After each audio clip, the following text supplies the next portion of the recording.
On peut incliner notre tête pour cette méditation. Merci Seigneur pour tes méthodes. Tu nous as donné ta parole, elle est suffisante, elle est nécessaire, elle est complète. Nous avons tout ce qu'il faut, tout ce que nous avons besoin de savoir, et pour toutes les générations. Tu nous as aussi laissé ton Saint-Esprit pour comprendre cette parole. Et tu as mis dans nos cœurs l'Esprit de Dieu pour ceux qui sont tes enfants. Merci aussi pour la communion fraternelle, les frères et les sœurs avec lesquels nous pouvons échanger, nous édifier, nous encourager, nous exhorter, pour que tout soit fait pour ta gloire. Tu utilises les choses viles de ce monde, les choses faibles, pour accomplir ta volonté, et nous ne ferions pas comme toi. Mais Seigneur, dans ta sagesse, tu fais que ce soit ainsi. Tu fais que la parole soit prêchée par des hommes limités, dimanche après dimanche, le mercredi aussi. Oui, tu utilises les choses viles du monde, les choses faibles du monde pour te glorifier. Et nous t'en sommes reconnaissants. Merci Seigneur pour la nourriture qui est dans ta parole. Merci aussi parce que chacun sera édifié. Tu as prévu quelque chose pour chacun. Que personne ne reparte à vide et qu'il puisse dire je me réjouis de ce que l'Éternel parle encore par la parole. Et elle est suffisante pour cela. En ton nom, je te prie. Amen.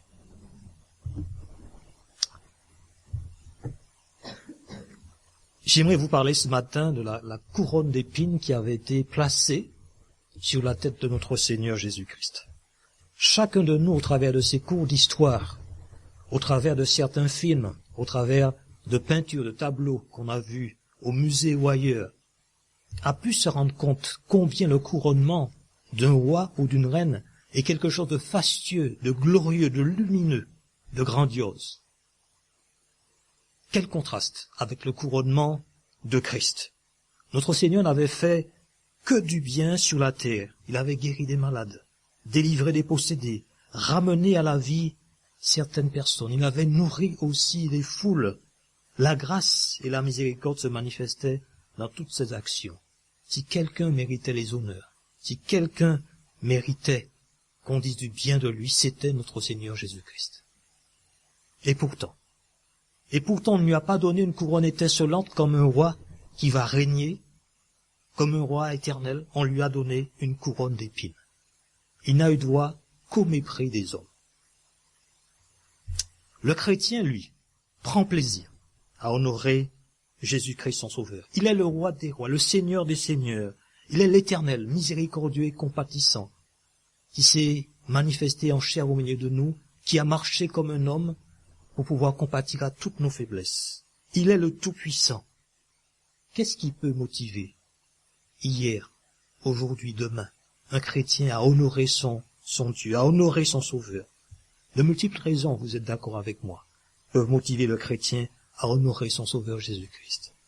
Parmi les raisons qui peuvent inciter le chrétien à honorer son Sauveur, il y a la triple signification qu'il voit dans la couronne d'épines qui a été portée par Jésus-Christ sur la croix.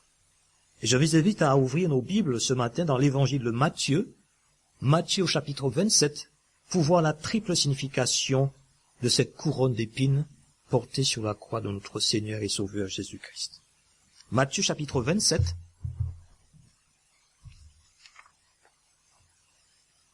et nous commençons la lecture à partir du verset 27.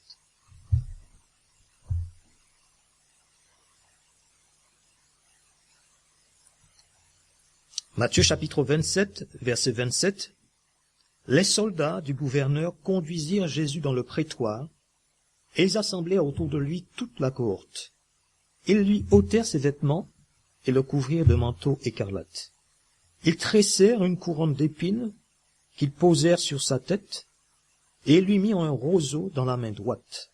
Puis, s'agenouillant devant lui, ils le raillaient en disant « Salut, roi des Juifs !» et crachaient contre lui, prenaient le roseau et frappaient sur sa tête. Après s'être ainsi moqué de lui, ils lui ôtèrent le manteau, lui remirent ses vêtements et l'emmenèrent pour le crucifier. L'évangile de Matthieu nous montre, nous pouvons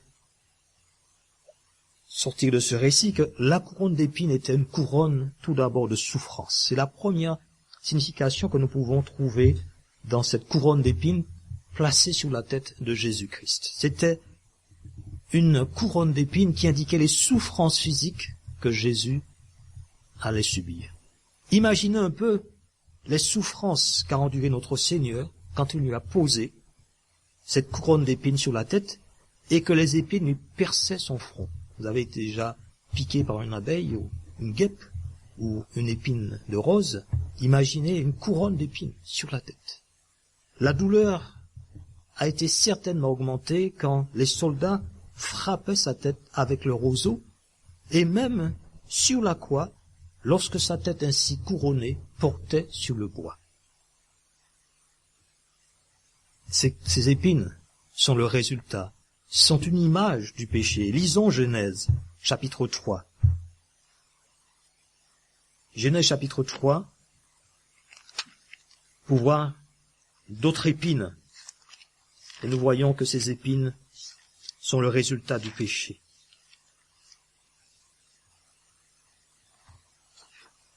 Genèse, chapitre 3,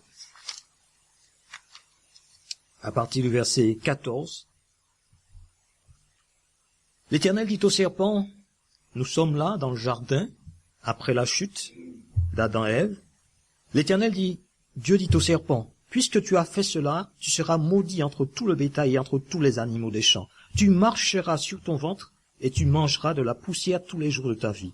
Je mettrai une inimitié entre toi et la femme, entre ta postérité et sa postérité. Celle-ci t'écrasera la tête et tu lui blesseras le talon. Il dit à la femme, j'augmenterai la souffrance de tes grossesses. Tu enfanteras avec douleur et tes désirs se porteront vers ton mari, mais elle dominera sur toi.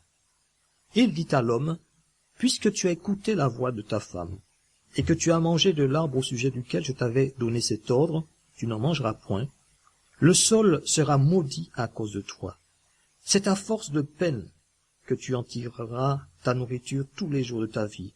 Il te produira des épines et des ronces, et tu mangeras de l'herbe des champs. C'est à la sueur de ton visage que tu mangeras du pain, jusqu'à ce que tu retournes dans la terre d'où tu as été pris, car tu es poussière, et tu retourneras dans la poussière.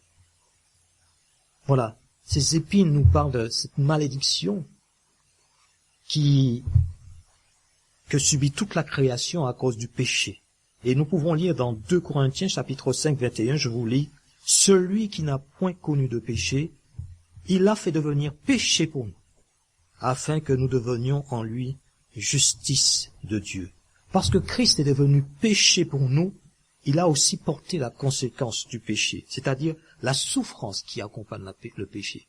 Et c'est une image déjà de cette souffrance physique, de cette souffrance qui accompagne le péché. La couronne d'épines indique aussi la malédiction que Christ a portée pour nous. Nous avons lu cette malédiction qui est tombée sur la terre, sur l'homme, sur la femme, sur la création entière. Dieu, dans Genèse chapitre 1 et 2, Dieu a créé les cieux et la terre. Et Pierre nous l'a rappelé ce matin. Il fit l'homme à son image. Et dans Genèse 1, 31, nous lisons, Dieu vit tout ce qu'il avait fait et voici, c'était très bon. Dieu a créé la terre pour qu'elle tourne parfaitement. Avec ses jours, avec ses nuits, avec sa météo, avec ses saisons. Dieu a créé la terre comme un endroit où les humains vivraient en tant qu'image de Dieu sur la terre et comme un endroit où ils vivraient aussi avec nous. On voit l'Éternel qui parcourt le jardin et qui cherche Adam et Ève quand ils ont péché. Il y avait une communication, il y avait une communion entre les hommes et Dieu dans le jardin. Mais quelque chose est allé de travers. Et c'est ce que nous explique Genèse chapitre 3 à 11. Genèse 3 et 11 jusqu'à 11 décrit comment le péché et le mal ont fait éruption dans l'expérience des hommes. Nous nous sommes révoltés contre Dieu. Nous avons douté de sa bonté. Nous avons rejeté son autorité. Tout ça s'est passé en Adam. Adam était notre représentant. Il a péché et toute l'humanité a péché avec lui. Comme Christ aussi est notre représentant. Et il a obéi parfaitement à Dieu. C'était comme si nous aussi, nous avons obéi à Dieu. En conséquence, l'ensemble de nos vies sur la terre et la terre elle-même a été infectée par notre péché et toutes ses retombées. À cause du péché de l'homme, même le sol a été maudit, nous avons lu. Et les épines constituent la manifestation de cette malédiction. Frères et sœurs, chers amis qui êtes là ce matin, est-ce que vous ressentez ces épines dans ce monde, dans nos vies de chaque jour? Est-ce que vous ressentez ces épines quand nous sommes limités, quand nous sommes faibles, quand nous nous trompons, quand nous souffrons moralement et physiquement la malédiction du péché? Est-ce que vous ressentez ces épines quand vous voyez tous ces conflits entre les hommes, dans les familles même, quand vous voyez cette injustice, cette violence gratuite aujourd'hui, les guerres, les crimes? Est-ce que vous voyez ces épines et ces conséquences dans les maladies qui nous atteignent? Nous, nos proches, source de tristesse, d'angoisse, et tous nos contemporains, ces maladies de plus en plus terribles. Et finalement, pour couronner le tout, est-ce que vous voyez ces épines dans la mort? Oui, toutes ces épines manifestent la malédiction due au péché. Ainsi, la couronne d'épines sur la tête de Christ exprime aussi la malédiction qu'il a subie pour nous. Christ nous a rachetés de la malédiction de la loi, étant devenu malédiction pour nous, car il est écrit « Maudit est quiconque est pendu au bois ». Galates chapitre 3, verset 13. Nous avons vu donc que cette couronne d'épines indique d'abord les souffrances physiques que Christ a subies. Nous avons vu ensuite que la couronne d'épines indique encore la malédiction que Christ a portée pour nous. Nous ne pouvons pas pleinement comprendre combien la souffrance de notre Seigneur était intense, entière, quand il fut maudit à notre place. Maudit soit quiconque est pendu au bois. Mais une mesure de la profondeur de la souffrance nous a indiqué par ce cri qu'il a poussé sur la croix, mon Dieu, pourquoi m'as-tu abandonné? Matthieu chapitre 27, verset 36. Et Dieu a abandonné Jésus-Christ sur la croix pour que jamais aucun de ses enfants ne soit abandonné. Il a payé de son sang toutes les promesses qui avaient été faites à Abraham.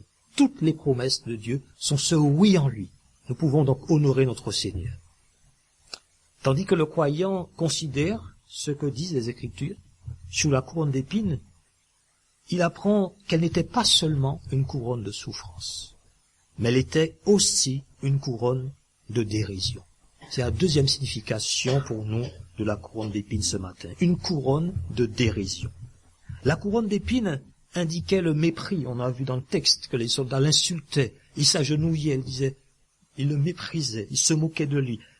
La couronne d'épines indiquait le mépris, la dérision que les soldats manifestaient à l'égard de notre Seigneur. Les soldats avaient sans doute entendu l'entretien qu'avait eu Jésus avec Pilate au sujet de sa royauté. Jean chapitre 18, 33, nous lisons, Pilate rentra dans le prétoire, appela Jésus et lui dit, es-tu le roi des Juifs? Il y avait de l'ironie là. Un roi des Juifs qui n'a pas d'armée, qui est rejeté par son peuple, les Juifs. Est-il vraiment un roi? N'est-ce pas un roi de pacotille? Les soldats ont certainement pensé qu'un roi sans puissance, sans armée, sans sou n'était pas vraiment un roi. Aussi, ils lui ont posé sur la tête une couronne d'épines pour dire que c'était un roi de pacotille. Quel traitement pour Christ, le roi des rois, ridiculisé par une couronne d'épines. C'était une couronne de dérision. Ensuite, la couronne d'épines était non seulement la manifestation des soldats, mais aussi l'expression de l'attitude de tous les hommes envers Jésus-Christ. Lisons Matthieu chapitre 27, reprenons Matthieu chapitre 27, et poursuivant notre lecture, Matthieu 27, pour voir que c'était en fait tous les hommes qui méprisaient Jésus-Christ. Matthieu 27, verset 39 à 44.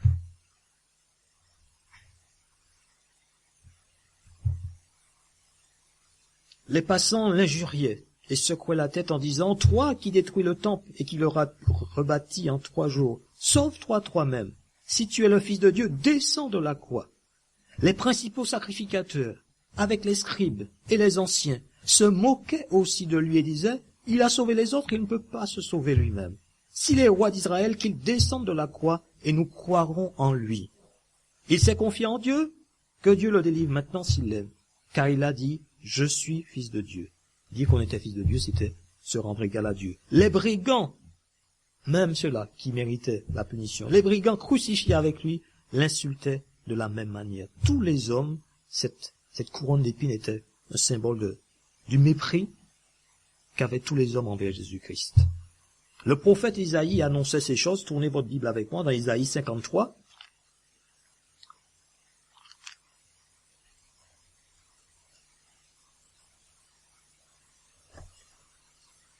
Isaïe 53 à partir du verset 3.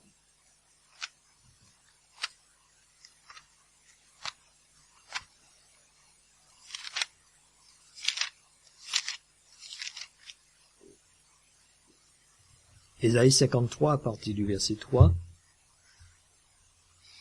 Méprisé et abandonné des hommes, homme de douleur et habitué à la souffrance, semblable à celui dont on détourne le visage, nous l'avons dédaigné.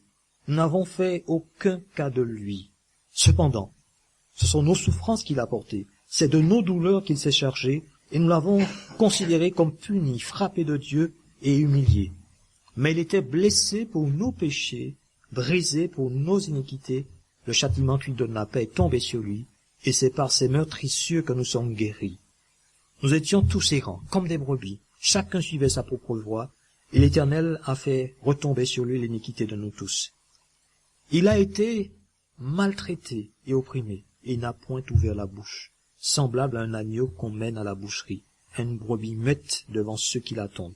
Il n'a point ouvert la bouche. Voyez, méprisé et abandonné des hommes, maltraité, opprimé, il n'a point ouvert la bouche. Le Seigneur de gloire, le Seigneur des seigneurs, a supporté tout cela sans dire un mot. Pourquoi? Hébreux chapitre 12, verset 2 nous dit, en échange de la joie qui lui était réservée, il a souffert la croix, méprisé l'ignominie et s'est assis à la droite du trône de Dieu. Notre Seigneur était en train de réaliser notre rachat, notre rédemption. Il était en train de nous délivrer du péché, de Satan, des ténèbres et de nous sortir de la honte et nous amener à la gloire. Quel sauveur merveilleux je possède. Il s'est sacrifié pour moi et sa vie innocente, il cède pour mourir sur l'infâme bois. Blessé pour moi, c'est un autre cantique. Oui, blessé pour moi. Oui, sur la croix il fut blessé pour moi. Tous mes péchés devant Dieu ne sont plus, car à ma place fut blessé Jésus. En nous penchant ce matin sur la couronne d'épines, nous avons appris que les hommes la destinaient à être un instrument de souffrance. C'était notre première signification. Ensuite, un instrument de dérision. Nous apprenons maintenant que Dieu, dans sa souveraineté, a fait de cette couronne d'épines une couronne de victoire. C'est la troisième signification de la couronne d'épines. C'était une couronne de victoire. Cette couronne d'épines indique la victoire que Jésus-Christ a remportée sur ses ennemis.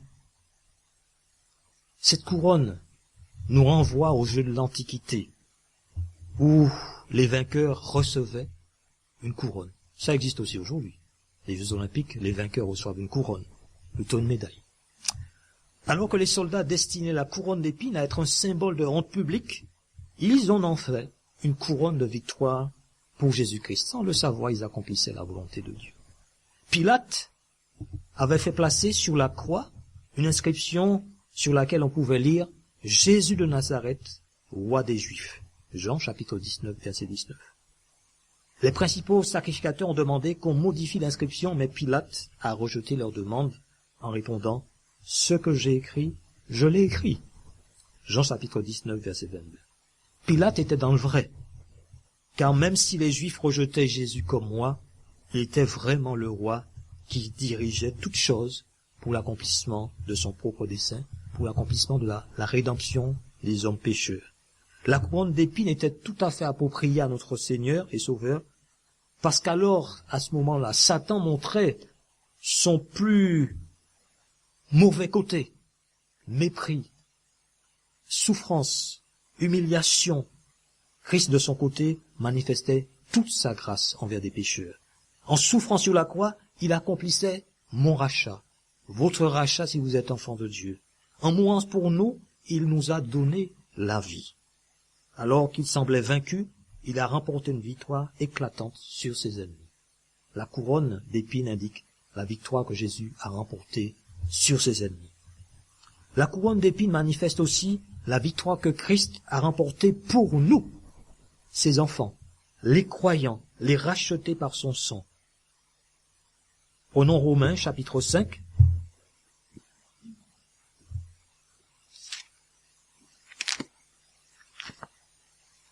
Romains chapitre 5.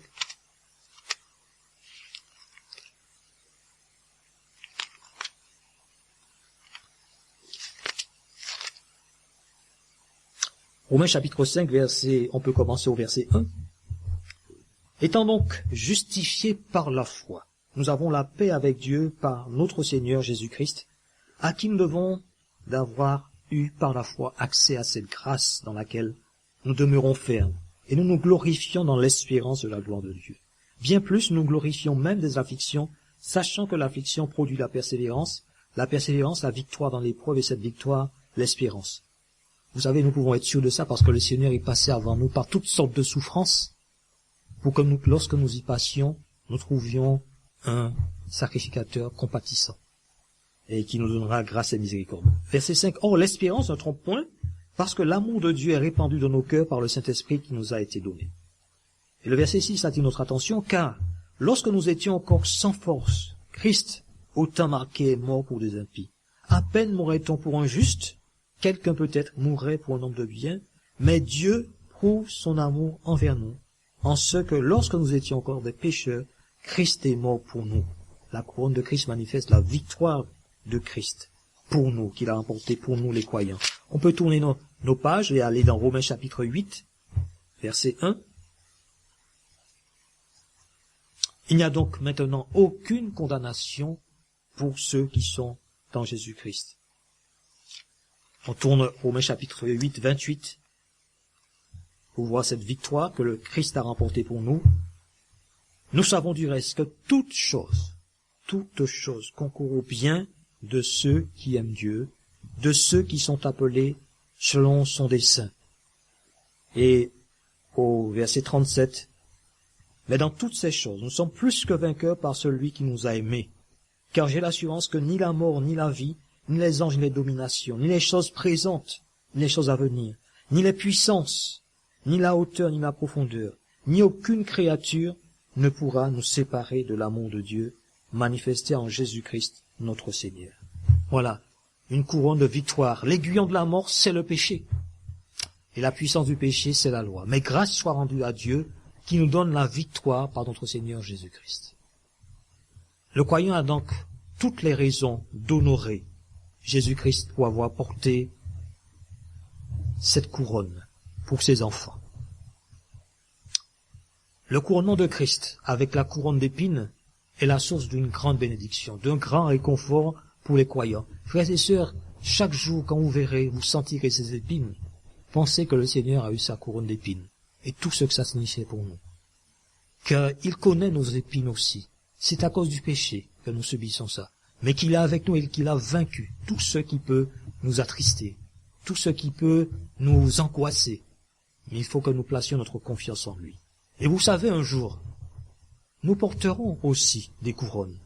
Le Nouveau Testament parle de différentes couronnes des chrétiens. Il y aura d'abord la couronne de joie, Philippiens chapitre 4, verset 1. La couronne de justice, 2 Timothée chapitre 4, verset 8. La couronne de vie, Jacques chapitre 1, verset 12, Apocalypse chapitre 2, verset 10.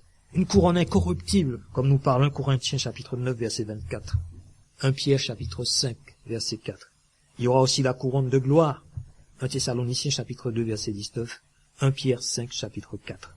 Mais quand nous verrons le Seigneur Jésus-Christ, nous jetterons notre couronne, nos couronnes devant lui, en disant, et je vous invite à prendre maintenant Apocalypse chapitre 5,